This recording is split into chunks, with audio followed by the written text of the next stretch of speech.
Thanks for coming. Obviously, we didn't have a game this weekend. Didn't really review the Rutgers, so if there's any questions about that, I'll answer any questions for you. Front row right here, Austin. Urban, there was some confusion when you looked at the drug and alcohol policy on Saturday. At least I had a hard time reading it. Is it correct to read it that JT did not need to be suspended and you chose to suspend him? That's correct. It counts as, I believe, as a positive, and that would be his first. So there's no punishment. Counseling, he has to do counseling and some other things through the university, and that will be done. So how did you arrive at the one game? Unfortunately, I had one several years back, and we did it for a game. I try to collect as many facts as I can about what actually happened. I meet with a player. I meet with Gene Smith. Obviously, a very serious one. And then come to conclusion, we had a one game. He's also losing a he forfeited a scholarship for a term. You know, I've done that before. The last issue we had like this, it wasn't quite as serious. It was like the Muhort thing, and they lost their scholarship. And so when a kid has an issue like that, there's some type of punitive damage as far as missing a game or something, and then they forfeit their scholarship at some point. They can earn it back. If I can ask one more about the quarterbacks then.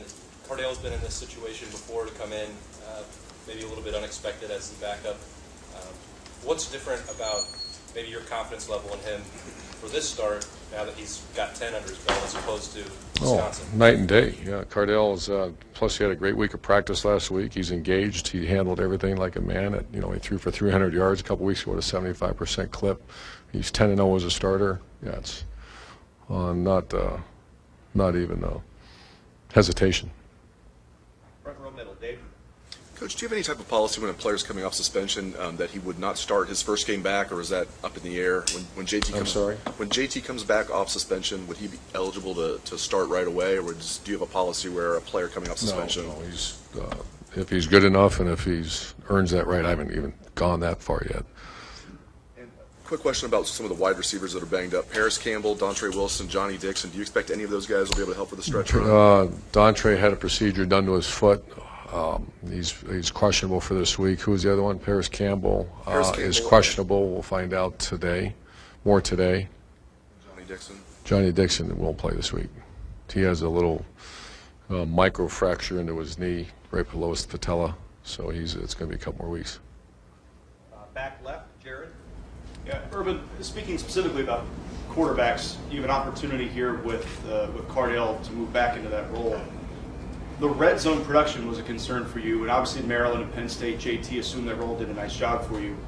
Is there thinking about looking at ways to maybe involve Braxton in that role this week? We're not there yet. It's still early in the week, so we're having those conversations now. Second row left, Lori. Could you talk about players peaking at the right time all the time? Your players do too. What do coaches do so that they are also at their best when they need to be in November and bowl season?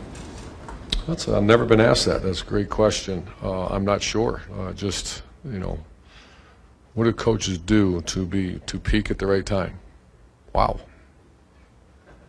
Bill, thoughts? That's a great, Gene's in. That's great for the leadership class. I think coaches are a product of their. That's a great question. It's a product of knowing who your personnel is and the meshing, like our offensive staff right now. When you have transition of two coaches, the normalcy is it takes a minute, and that minute has gone by. And I'm really pleased with the conversations and the execution of what goes on during a game day. So that's one way to make sure we're on point, and really understanding what I think coaches.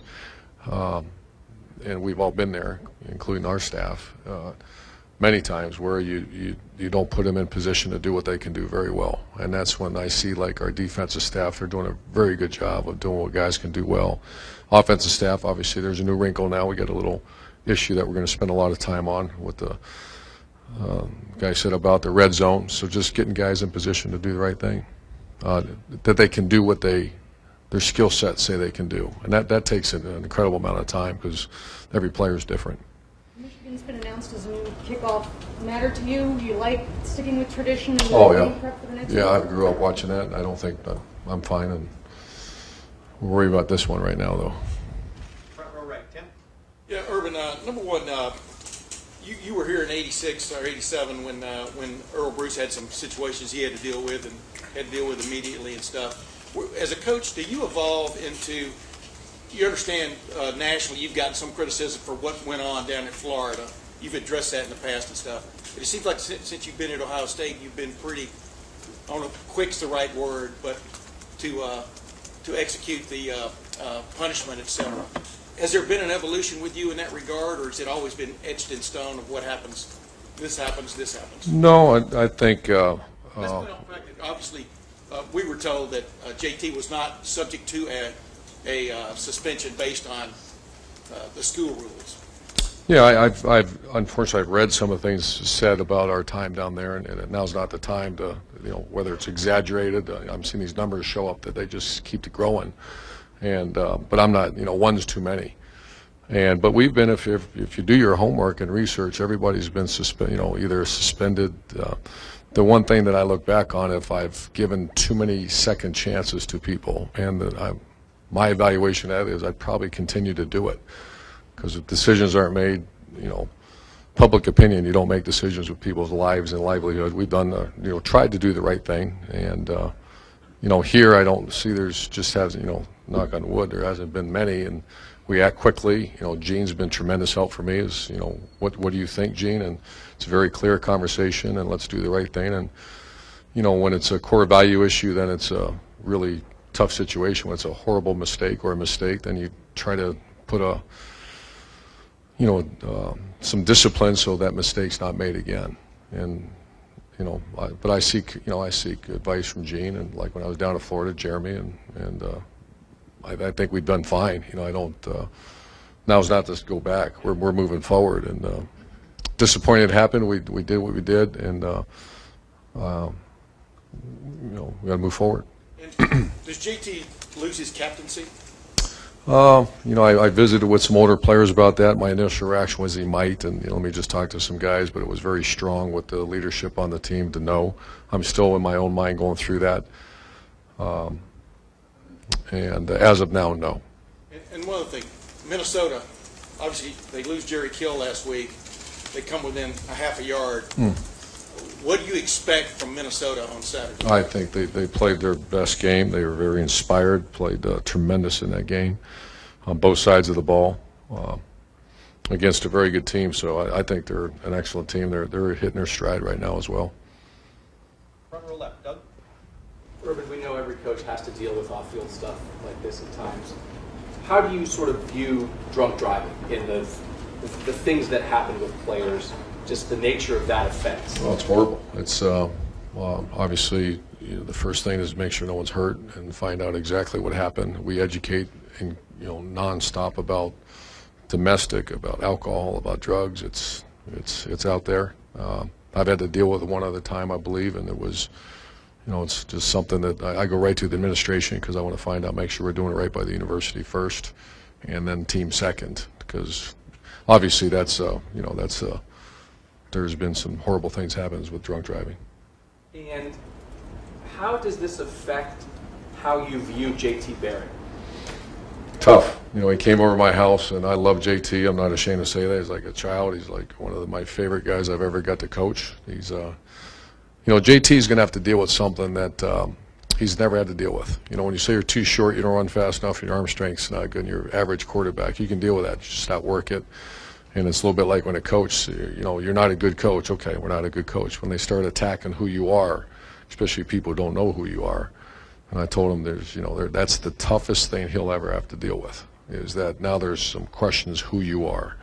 And I imagine he's never had to deal with that because JT's always been JT. And yes, he may be a little too short. His arm strength maybe not, that. And he can deal with that. How do you deal with that? You work a little harder. How do you deal with, what is he, 20 years of doing right and 30 seconds of doing wrong, or 3 minutes, whatever it was? That's real, though. And that's something he's going to have to deal with. And I'm going to try to help him. We all are going to try to help him because that's going to be That's the toughest thing he'll have to deal with as far as protecting his name. Do you view this more as guys make mistakes, or does this lead you to maybe question his decision making? Oh, first is question his decision making, and find out. Then I want to find out exactly what happened, monitor him very closely, and use it as an education opportunity for our players too. Back row left. Marty? Coach, you just kind of noted your message to JT. What was his message to you when he walked into your Devastation. Well, he came to my house on whatever day that was, the next day, and blown away, devastated. All his concern was about the team, as you can imagine. Ever since I've known JT, all it is about the team. When we went through the quarterback stuff about who's going to play quarterback, he said, "Coach, I'm fine. I just want to help this team," and he feels like he let the team down.